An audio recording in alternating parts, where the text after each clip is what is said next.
喂 ，hello，喂，歡迎翻到嚟老作動 podcast，我係你嘅節目主持人茄粉導演啊，隔離仲有梅生喺度。Hello， 大家好啊嚇，咁啊，你嘅節目主持人 Mano 喺度啊嚇，咁如果而家睇緊 YouTube 嘅朋友嘅話，你都應該會見到，咦，中間我哋今日又會有一位新嘅嘉賓上嚟啦。係啦，終於男士啦，係男士啊，係啊，平時成日都係女士啊，係咪？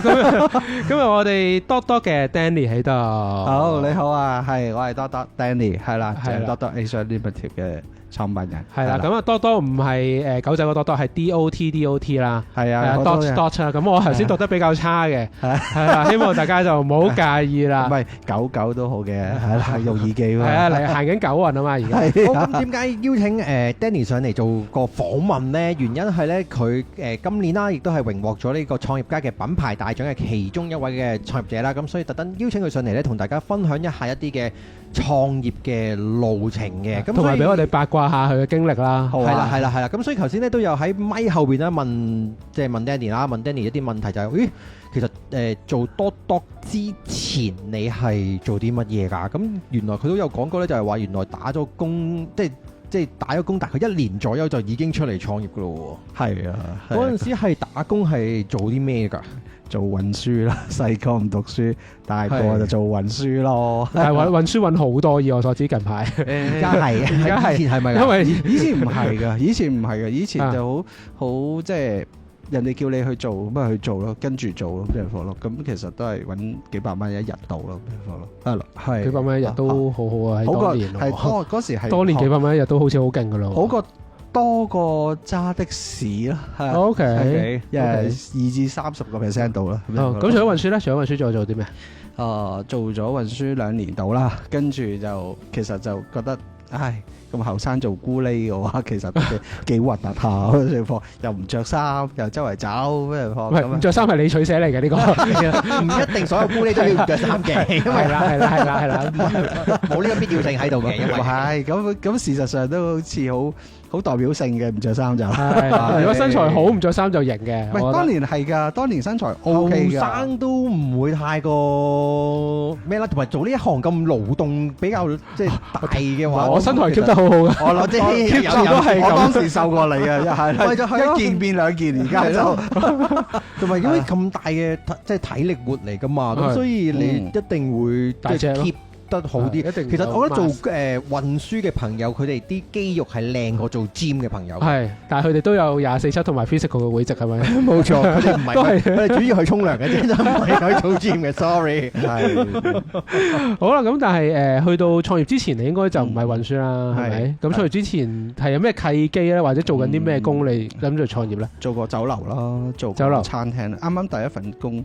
畢完業就第2日翻工啦，即係考完會考第二日翻工就係做泰菜喺灣仔啦，咁嗰個喺 Art Centre 嗰度係啦，係啦咁樣咯。咁即係泰菜運輸，唔係應該係泰菜，跟住就酒樓咩咁就嗰度維持咗年零度啦，咁樣講啦，係啦。咁跟住咧，跟住創業啦。跟住阿爸話：喂，不如我同佢講話。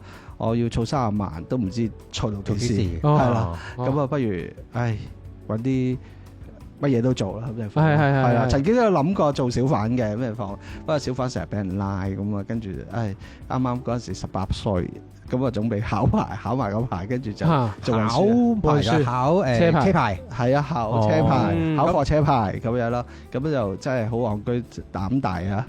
揸住嗰啲以前叫做3.3啊嗰啲貨車咁樣，3.3噸嗰啲大貨車咯。係啊，嗰陣時揸咗第2日就差啲出事㗎啦。考完牌冇耐就已經去自己揸啦喎。係啊，啱啱記得好似喺嗰鑊就喺林錦公路係啦，咁啊揸住上完車跟住落車，個車突然間冇迫力，架車喺度係咁，前面嗰個就係巴士啊。咁就嗰鑊就真係好似喺雙白線碼頭，跟住就突然間同自己講，即係我逢親遇到一啲即係好危險嗰時，就會同自己講冷靜 calm down，跟住一推翻個棍波入去就架車就有翻迫力，跟住就泊埋一邊，即係拖波，跟住之後個轆有掉咩啊？型咯咪漂移係啊！但係嗰林錦道9年，但係嗰刻條褲都濕埋嘅，爭啲落坑係咪落坑過咗爬個巴士頭係咪？真係爬過巴士，又唔係真係懟落個巴士尾嗰度㗎。嗰時就大鑊㗎啦，咁樣。好，咁係咪經歷過嗰個大難嘅時候，大難不死就走去創業，諗唔開？就唔係佢主要係唔想再做運輸咋。我咁都冇事啊！創業我唔驚啦。唔係啊，真係死我都冇唔驚啦咁。係啦，唔係即係最重要就係嗰一刻就係突然間諗一諗，不如揾啲安全啲嘢你做啦咁。創業安全嘅，自己中意諗嘢嘅，係啦，即係成日做乜諗諗嘢啲啊，係啦。咁諗咗啲咩啊？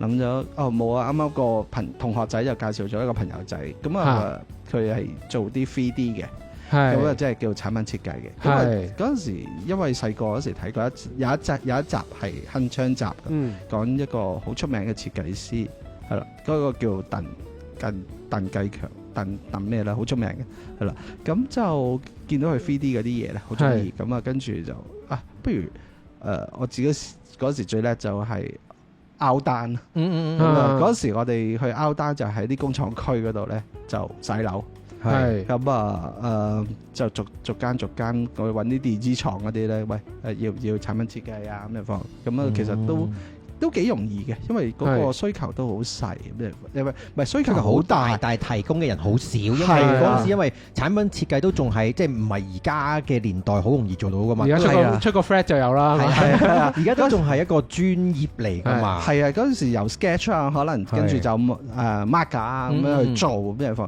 咁啊嗰個朋友仔我接單就去負責畫嘢啦，咁就講翻客人嘅要求咁啊去做。即係嗰時都係一個 agency 啊，即係揾啲單翻嚟。跟住後邊就有同事幫手搞，去做，咁就第一次創業啦，嗰時開公司啦。係啊，嗰時我記得第一張單都有6000蚊，係啦，都幾好喎，覺得係。即係原來洗樓有6000蚊一日㗎嘛。唔係洗樓，咁佢大約佢就做2晚，我就等佢做完我就交貨啦，咁就攞去客嗰度交貨咯。係，但係嗰陣時交貨之後，啲客會唔會有啲我想改喎，我想再畫多2個 design 之類啲事情啊？會嘅。基本上其實如果你個 sketch 或者係你個 concept 畫得幾好嘅話咧，基本上佢都陸續有來嘅。咁啊，甚至都叫你不如出圖紙啦，起埋手板啦，係啦，做啲 mock up 出嚟啦。因為嗰陣時都做一隻手板都講緊過萬蚊一隻，係萬零2萬蚊啦。我曾經同 Sony 做一隻手板56000蚊一隻，佢要做10隻。咁都幾可觀，即係放㗎，咁樣咯。咁所以其實係做電子產品嘅 product design。係，OK。嗰時候我唔識設計嘅，不過我中意啫咁樣放。咁收尾隔咗，做咗2-3年啦。咁其實即係開始 AutoCAD。係啦，跟住就轉化做 AutoCAD，咁跟住就嗰時畫圖紙係應該係用緊筆啊間尺去畫運尺嗰啲係嘛？話有個台板嘅，跟住咧就貼好大，即係成個 A0 size 嘅嗰啲畫板嘅，即係而家家私可以 flip 起嗰張台嗰種咯。因為好多咧鏡頭後邊嘅朋友冇啊，未見過添啊，即係佢未知。但係如果你而家想見到，可以去而家家私都仲見到嗰張台嘅。咁但係佢未知以前呢張台過嚟做乜鬼嘢啊？斜嘅咁樣，就係過嚟專登碌你支筆落地嘅。係啦，過嚟畫圖紙嘅，係啦。但係到今時今日，如果你係做畫漫畫，嗰啲都仲係會用一個咁樣嘅呢張台啦，呢張台啦，咁樣你稱呼佢啦，係啦。到今時今日，我畫圖我都用嗰張台嘅，不過攞部 iPad 喺上面啫。係啊，嗰張台都唔平㗎，皮綠嘢一張㗎。係啊，嗰時仲買咗2張。咁但係你畫做2隻手板喺翻度啦。唔係袋晒㗎嘛手板。咁你就可能最多隻手板。你即係可能真係做到賺到10零個%有冇？唔止對開，通常都對開㗎啦，都有對開㗎啦。即係如果你冇對開嘅話，其實都唔會接呢張單係嘛？唔係，咁都照接啦，咁樣放啦，大有大做，細有細做啦。我想問嗰啲Sony 嗰張單嗰類產品係邊咩咩時代啊？應該你哋而家用即係究竟係收音機啊部 MP3 機，其實係我畫㗎啦咁樣。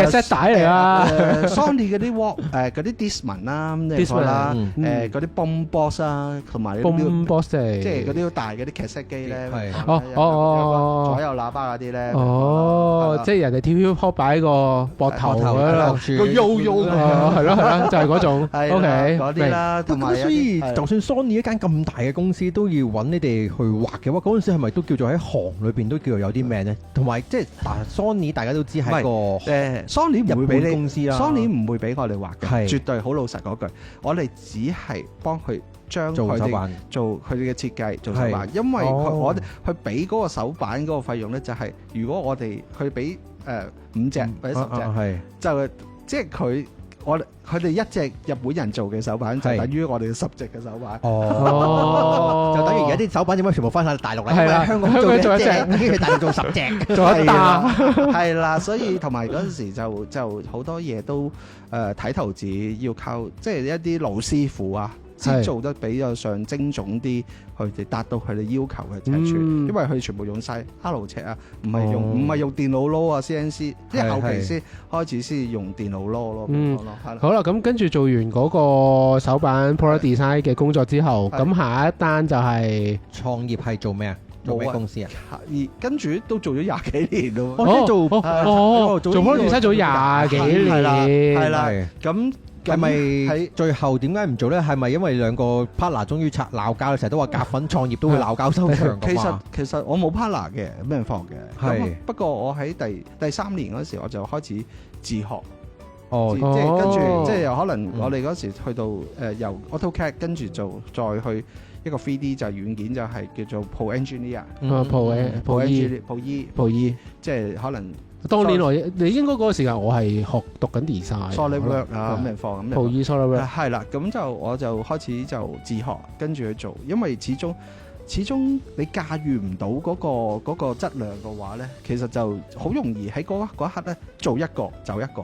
係啦，因為嗰陣時你頭先講緊就係你個朋友係做 design 噶嘛，即係佢畫圖噶嘛，跟住3年之後你就自學，係同佢咩原因拆夥定係唔係？因為佢你駕馭唔到佢，所以自學。唔係因為人咧中意懶，中意怕辛苦啊。係雖然佢揾到錢啊，咩講？但係佢唔中意好扯嘅生活。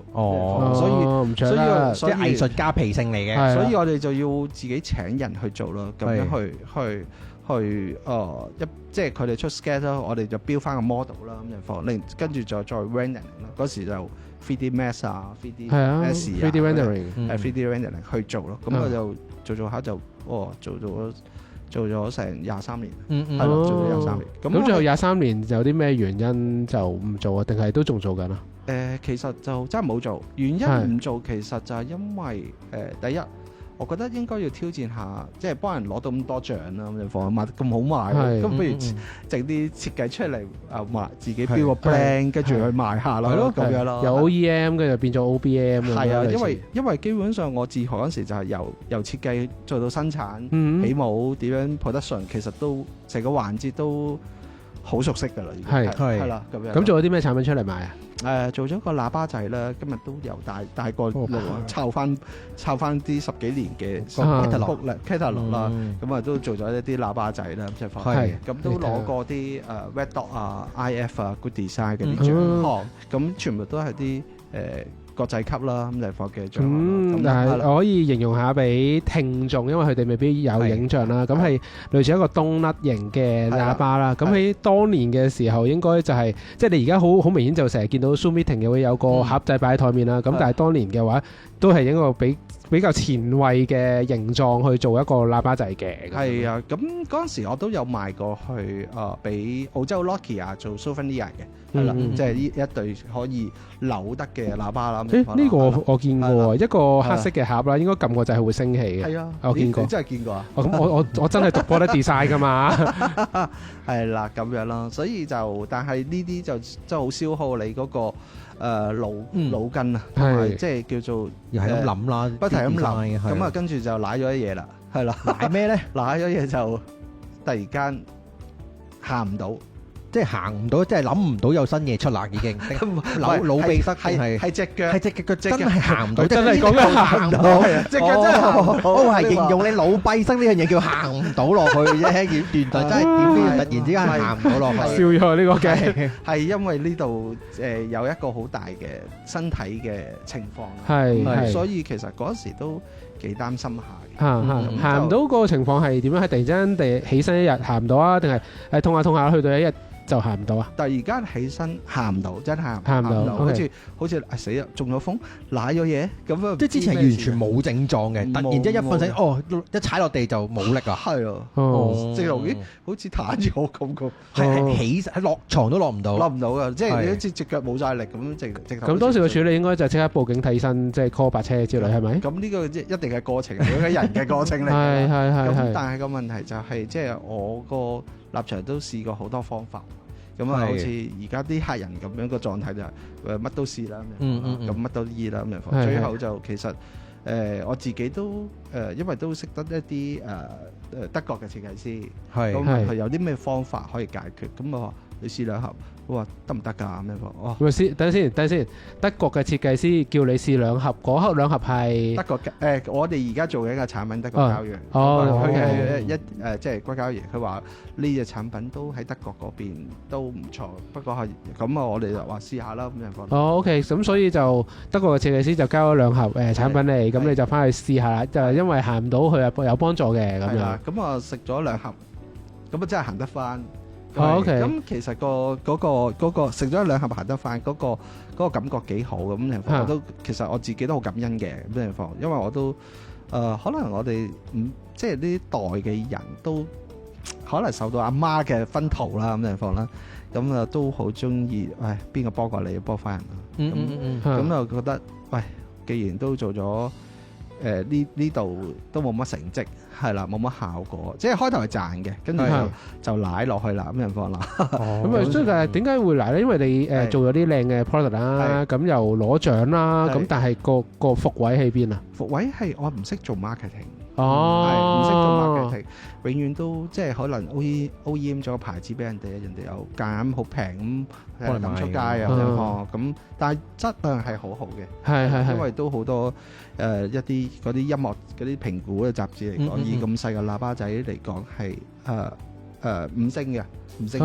OK，因為我哋嗰時揾緊嗰間廠做啊，係幫緊 Bose 嗰啲大公司 JBL 嗰啲公司去做 acoustic 嘅，咁我哋都揾緊呢啲咁嘅規模嘅人去調聲咯。個質量係 OK，不過就係即係叫做賺頭先。我白多少少啊！咁譬如你做呢啲喇叭，你擺喺邊度賣啊？即係自己 brand 嘅喇叭。嗱，其實我哋嗰時都擺喺啲 Apple Shop 嗰啲，即係類似幫蘋果分銷嗰啲 iPod 嗰啲 Apple Shop 嗰啲公司去做 DG 啊，DG 係咯，DG 啦咁就係咯，咁就都有漏過百老匯啦嚇啦，咁跟住網上啦係啦，咁同埋喺 eBay 都賣過啦咁樣咯，跟住就。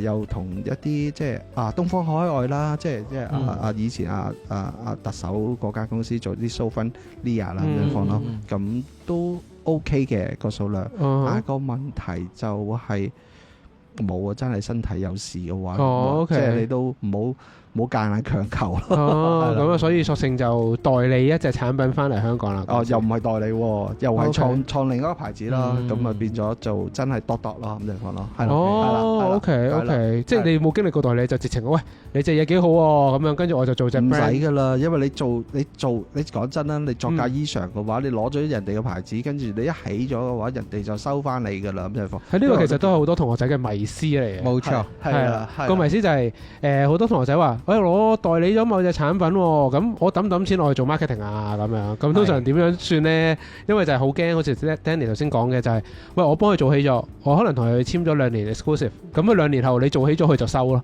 冇錯，自己派個人喺度做咯。要睇咯，因為其實你如果大家丟嘅話，其實都係以你包幾多量。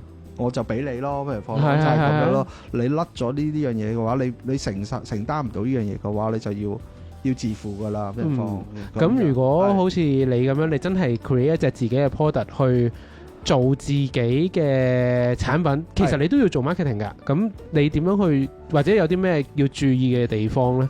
真係大鑊！要講真啦，我哋嗰刻咧真係腦真空嘅，乜都冇嘅。咁真係冇啊！即係走落去報下啲展會咯，報下啲展會、街展啊咁情況去做咯。咁但係開頭都第一次咧做嗰個展都蝕咗7至8萬蚊度。OK。咁做9日啦咁樣放。咁但係喺個過程之中，我覺得一切都喺失敗嗰度領略交學費咯。嗰次失敗你學到啲乜嘢咧？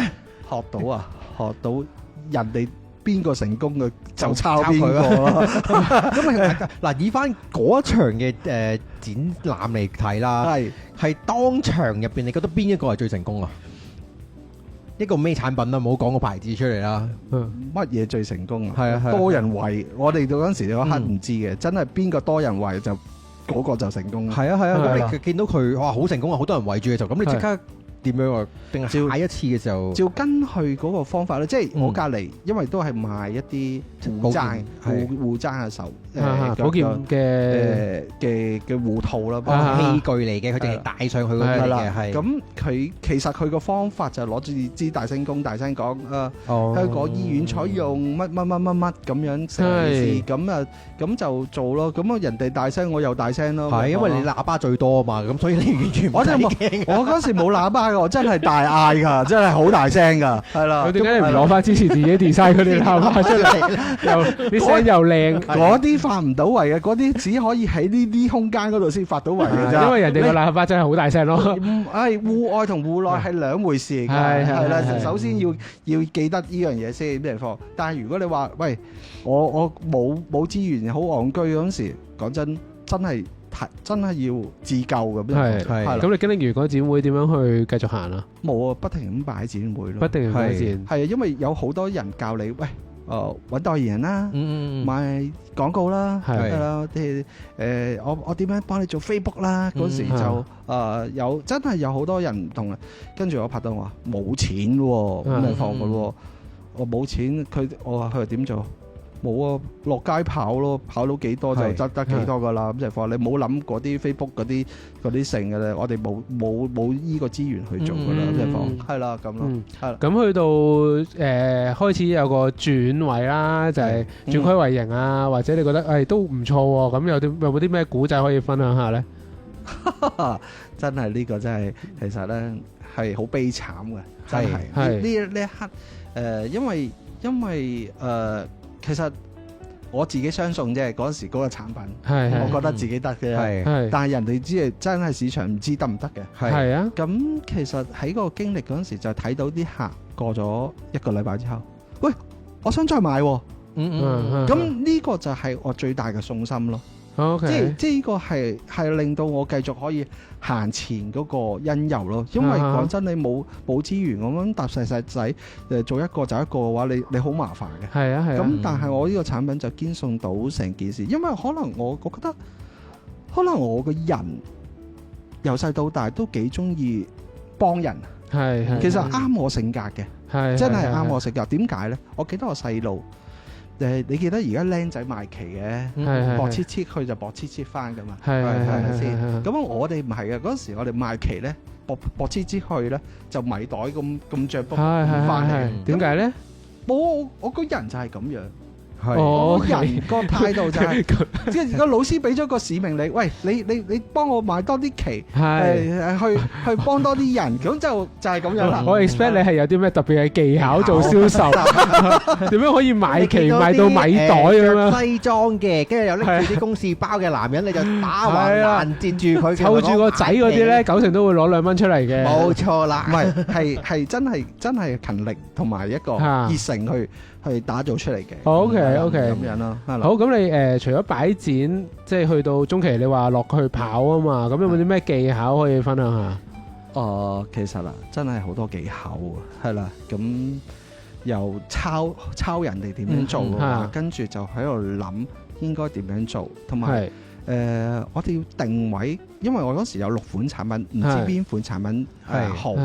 但係見到咁個市場就個個都係問關節嘅喎。咁同埋咧嗰一刻有個即係識咗個 BNI 嘅朋友啊，即係當年而家嗰個好出名阿石啦，阿石嘅叫 BNI 同學啦，咁啊介紹咗嗰個骨醫嚇，嗰個叫 Grace 嘅叫胡杏啦，咁啊佢就即係嗰次咧喺展會嗰度咧，佢真係好感動，佢攞咗佢自己條骨嗰條，即係佢擺個 display 個模型嗰個骨咧過嚟。擺喺我個攤位嗰度，咁就第一樣嘢造就咗我哋呢個產品嗰個呢個賣關節嘅，一個好signature嘅 icon 就係賣關節嘅，係啦，因為人哋見到知道賣關節嘅話，咁其實就咁我哋就再將佢修飾，因為做個設計嘛，咁我哋就喺每個 skeleton 嗰啲位置嗰度咧。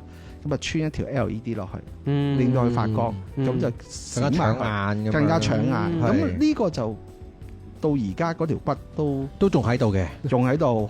我每一次擺展啦，都擺喺度啦，好重要嗰條骨，招牌一樣咁掛佢喺度啊！雖然人哋係咪叫 Susan 咁樣嗰條骨？唔係啊，嗰條唔係 Susan，有冇名啊？因為佢咁嗰條係斜骨，斜骨係啦。哇！呢啲搞唔掂，唔係講笑啫。咩法？嗰條神骨嚟嘅，基本上其實都我覺得真係。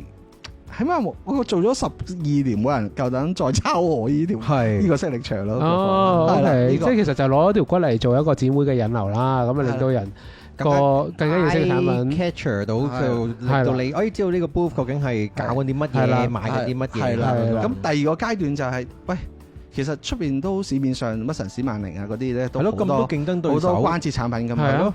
點樣做去差異化？大家點樣做區分？係啦，咁原來開始識做區分嗰時咧，就明白我哋嘅產品同出邊嘅產品係有咩分別。因為出邊嗰啲大多數都係葡萄胺嗰啲骨丸跟你食一世嘅。係原來我哋嗰啲產品通常都即係德國嗰邊話3至6個月 OK 嘅，就斷尾㗎啦。係啊，基本上 OK 嘅，係啦。咁就變相咗啦。咁我哋開始度呢啲咁嘅 marketing 嘅對比，做一啲對比。咁同埋開始我哋冇代言人啦，係嘛？咁我哋就即係食過嘅產品，有時同啲客講，可唔可以幫我哋去講翻個產品嘅感覺，即係做翻啲客戶嘅好評或者見證俾你咁樣。因為我哋啲客人咧，其實都經歷過好流長嘅痛苦嘅。咁由睇家庭醫生啊、骨科啊、專科啊，或者係一啲物理治療，甚至要食唔同嘅骨藥。其實去到我哋基本上都呢個兜兜轉轉最少喺1年至10年。係啦，所以其實佢哋見到我哋有唔同嘅方案嘅話，咁其實佢哋都有時真係 sell 一個客咧，做保健品係好難 sell，因為由零開始接觸嚟嗰陣時咧，基本上係難度好高咯，係啦咁樣咯。咁你問10個，我諗得1個會幫襯你咯，其他就佢會攞咗啲小冊子，我翻去睇下，咁啊上網再研究下你咯，就再 fact check 下你咯。不過呢個都係做銷售嘅，不嬲都係大數法則嘅，即係例如可能你話10個人都講買，咁你咪有10% 嘅購買率咯。咁你中得多客，你總之即係即係 sell 得多客嘅話，你都有10% 嘅話，都係咁樣計數㗎啦。但係你如果係長期咁樣落去嘅話，你只係同時間折磨啫，即係鬥磨就咁樣放。咁變相咗，我哋嗰時都有其實我嗰時都揾阿石咧，開頭嗰時佢10幾年嗰時揾佢教我哋點樣 set Facebook pixel 啦，落廣告啦。咁跟住就再喺 Google 嗰度再落啲retargeting 啦咁樣放咯，或者係嗰啲 display banner 嘅。但係你而家主要嘅銷售都喺 online 啊，定係去翻 offline 展覽嗰啲為主？其實啲客即係好坦白咁講，佢會問你鋪頭喺邊度？你冇鋪頭嘅話咧，其實佢哋都唔敢相信你嘅。即係都係落翻去實體鋪。係啊，嗰時就靠啲朋友關係咧，就係有時啱啱嗰時第一間鋪咧喺九龍灣，就有一間即係叫做 Piago 嘅百貨公司，即係 Uni 嘅集團嘅集團咧。咁嗰間嘢就啱啱有人退咗出嚟，咁就有晒裝修㗎啦，黐個招牌落去。就開店啦，係啦，咁啊跟住請兩個妹妹落去做，即係所以其實你而家都係喺網上邊都好啦，落廣告都好，做埋 Google 都好，咁都唔係做直接就喺網上邊做操成呢個動作，都係落翻去實體鋪咁樣，都主要都係實體鋪上邊去做一個銷售嘅動作啦。其實我哋嘅生意係網上生意係好過實體鋪。咁頭先你又話啲人又話要落翻去鋪頭賣嘅。開頭係咁嘅，開頭一定係呢個最初步嗰陣時，我哋頭嗰幾年嗰時，係啲客都最中意係落翻去鋪頭買嘅。但係喺個即係疫情之後咧，咁成件事就開始流轉啦。咁就反而就喺網上嘅生意，我哋會做得好啲。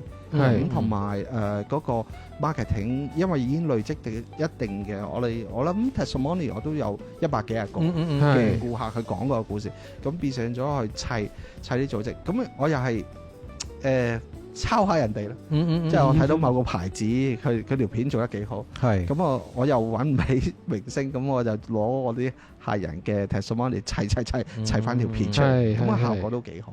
明白咁咯，好啦，咁你都做咗你個品牌做咗都幾年啊？做咗啲去到而家第12年，去到第12年啦，係啦。將來有冇啲其他嘅一啲發展嘅方向呢？其實我哋喺疫情嗰時我哋都發展咗去美國啦，加拿大啦，英國啦，澳洲啦，新加坡啦，係啦，同埋澳門嘅，係啦。咁其實都係 BUD cover 到嘅地方喎。基本上澳門效果係最好嘅，完全冇事咗。係啦，咁咯，所以就好似我哋上2023年啦，咁我哋去翻澳門漁人碼頭嗰度擺嗰個澳門工展會，咁我都 surprise，第一日賣晒，全部賣晒。佢擺4日，我第一日賣晒。咁仲可以翻香港攞貨？係有嗰晚搭船翻香港嘅，即刻第二朝就搭翻過去。但係我第二日翻去，第二日都賣晒咁樣貨。咁結果咧，最後咧就叫啲客好簡單，你上網訂啦，我唔係你喺度俾晒錢。我到時寄貨俾你，咁嗰啲客就第一句話：我點送得你過？你送唔過，你就你去坐商會度投訴我以後唔使嚟嘅。我會唔會搏咧？咪你自己諗咁樣放咯。咁但係你可以考慮下澳門800伴嗰邊去上架都 OK 喎。其實我哋而家個動作咧，就係我哋已經擺咗批貨喺澳門。只要個客上晝落 order，我下晝已經送到。明白。係啦，因為如果你話澳門其實咧800伴咧，以前咧佢可能都會接受到你啲保健品嘅。但係有啲唔係好出名，佢未必接受啦。因為點解？等於好似 PayPal 嘅角度一樣，賭仔姓賴，賭仔姓賴。咁你唔得嘅話，佢唔係嘈你嘅牌子，佢係嘈800伴。咁呢個就係即係有時有一啲嘢，佢哋未必真係認受你嘅。明白，因為其實我見到你好多零售點啦，都係一啲百貨公司入邊嘅 shopping shop 有個 booth 咁樣去賣啦。因為其實係啦，有個專櫃咁樣啦。因為其實我去行嘅時候都有留意你哋嘅產品嘅。因為以前就搶眼啲，就係橙色咁啊，近排又含蓄翻啲嘢藍色多啲啦，咁樣係嘛？唔係㗎，不嬲都又橙又綠嘅。主色就我哋最緊要嗰條骨。我哋嘅 branding 係 color 就係湖水綠嘅咩樣放嘅，係 Tiffany Blue 嘅咩樣放嘅，咁但係就產品就橙色啦，咁樣搶眼啲係啦。咁大家經過嘅話可以留意下啦。咁你可以上翻去 Facebook 啦，或者 Google 嗰度去 search 翻DOT 嘅 dot 啦，咁你就可以揾得到佢個牌子啦。好啦，咁啊去到最後嘅唔得，去到最後一個嘅尾聲啦。Danny，如果你去分享一句説話又好，或者一個嘅經驗都好啦，俾而家嘅創業者聽，其實點樣可以幫助到佢哋難關？咁你會同我哋講啲乜嘢呢？其實我睇到而家啲人都好怕蝕底嘅。喺我個立場嚟講，我就唔係好怕蝕底嗰啲人。起碼我喺個蝕底嘅機會嗰度，我會攞到一個好大嘅機會，係啦，因為人哋會睇到嘅，真嘅，你肯付出嘅話，人哋絕對會欣賞你。咁商會去講啲嘢，give again 啫嘛。係啊，師傅真係會。你唔係你係咪邊會有嚟？唔係啊，我冇做過，因為我其實我去過好多分會，其實唔係好啱我性格嘅。唔緊要，但係個精神係啱嘅，都係類近嘅，大家都係係唔好怕蝕底啦咁啊！大家，因為其實好多時就係你唔怕蝕底，建立咗個關係，有個信任之後，咁啊，其實都唔使好 sell 啊，因為其實都係試，橫掂佢都要試，因為咧有關節痛嘅人咧，基本上佢都試唔同嘅產品，睇下邊個啱咁樣嘅。咁佢未識多多啫，如果佢識多多嘅話，咁咪就試到啱咯，就唔需要再試啦，係咪先？哦，原來咁，先到咁嘅嘢，要咁樣做到嘢啦，多謝。係啦，咁除咗唔怕蝕底咧，咁喺唔怕蝕底呢度有冇啲咩故事可以同我哋分享下？其實都好多故事嘅，係，即係我講，或者揀一兩個深刻嘅 OK 嘅，揀一個好啦，兩個啦，咁咧就有一個嗰次上年咧喺美食博覽展嗰度，咁啊見到一個婆婆同公公80幾歲嘅，咁啊拖住隻手咁樣放，咁啊我話喂好喺度放閃啊，好恩愛咁樣，跟住阿婆你一句車埋嚟，咁樣婆婆話閃乜鬼啊咁樣放，我唔想去跌啫，跌親就一係跌一齊跌，我唔想照顧佢咁樣放，哇好現實啊呢句説話咁樣講，係啦，所以我就會睇，即係啟發到嗰樣嘢就係原來呢個照顧人哋咧，其實係真係好痛苦嘅一件事咯，咁樣講咯，係啦，即係因為個婆婆好突然間好，即係讚佢閃嗰陣時，佢一個反差翻嚟，哇！我都突一突。但係你喺個 booth 度咁，我喺booth 嘅出邊，我哋通常都會行個路過冇放過，即係都喺度聊下人哋傾偈咁樣放。咁啲婆婆公公都係我哋嘅物色對象，咁啊，但係個婆就話：喂！我跌親就真係好麻煩咁，但係最後有冇埋到你嗰度睇啊？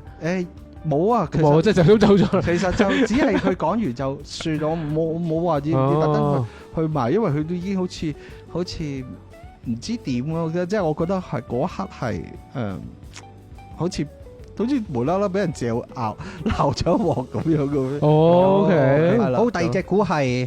冇啊！有時我都覺得有時啲客講嘢，好似我 sell 嘢好似好神奇咁。其實原來啲客翻轉頭真係好神奇。咁啊有個婆係有一次揸住啲拐杖咁就趌過嚟，咁啊睇到我哋啲廣告，咁啊講得幾好。咁啊跟住過咗3日之後，我哋成班人屙晒嘴咁樣講。哇！你支拐杖咧去咗邊？佢自己幾日行咗翻嚟，咁我哋睇到好驚喜咯，咁就即係佢用咗你產品啊，用咗你產品，佢話幾好啊效果，因為你 skip 咗呢個，嗰隻股係麥麥嗰隻股嚟㗎，去第二日，唔係啊，因為真係好真係好神奇啊，即係因為佢係開頭係真係夾住好慢咁樣過嚟，但係而家好似衝咗埋嚟，咁成件事我就覺得。因為反差好大，好大。咁第二樣嘢就係阿何跑得快啊？唔係啊，阿婆話我唔想俾我老公逼我做手術。咁阿婆就因為好驚呢一下，所以佢就話：我快啲食好佢。係咁咯。或者個產品真係可以見證到佢真係幫到一啲嘅需要幫助嘅人啦，令到可能真係一啲。公公婆婆啊，咁樣可能即係擺脫呢啲咁樣嘅受關節折磨嘅一啲。即係如果真係有一啲保健品可以幫到佢唔使做手術嘅，我諗個個都會揀保健品。係，因為捱嗰一刀唔知要復原，仲要復原係啦。跟住之後價錢係幾多？最大鑊唔係100%成功㗎嘛，一半半嘅啫嘛。咁你所以你都要搏嘅心態，同埋有時有好多後遺症喺度。起碼2個膝頭哥會多咗2條蜈蚣喺度咯。係。係啦。